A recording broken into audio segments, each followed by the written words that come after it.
Magandang umaga po sa atin lahat, mga kamamalian, mga kapwa ko magsasaka. Andito tayo ngayon sa aking pagtataniman ng sili. Ganito ko po inihahanda kapag bago ako magtanim, applyan muna siya ng organic na para sa pagtataniman. Okay, makikita po niyo doon na may mga tanim na natapos na po nilagyan nyo ng organic. Ito yung paghahanda kasi bago ka magtanim, kailangan mo muna maghanda kung paano mo maiayos yung tataniman niya para ready for planting. Nakakondisyon na po yung lupa. Mapapansin ninyo na wala pa siyang tanim. Okay, tingnan po nyo kung paano ko siya ikakalat. Ang pagkalat ko po ay hinahakot ko lang dahil total marami naman tayong organic na ginawa dahil sariling gawa na po yan. Kahit na marami. Ang organic kasi para alam po ninyo is the more the best.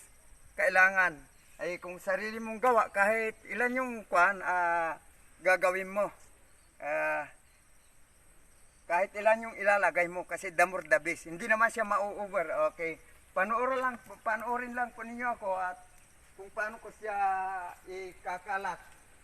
Ganito lang po dahil medyo may bigat din siya. Kailangan po ito siya.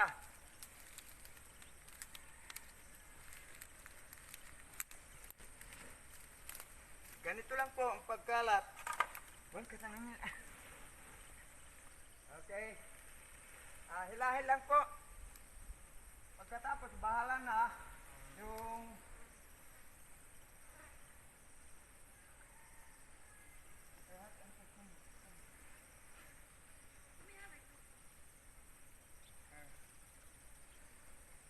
ganito lang po ang pagkalat. Kaya dapat 1 week before kailangan po natin ma-prepare yung tataniman. Ito po ay lahat po nito ay pagtataniman ko ng sili na naman. Dahil tag-araw na, makikita niyo kung paano ko gagawin yung mga susunod yung teknolohiya.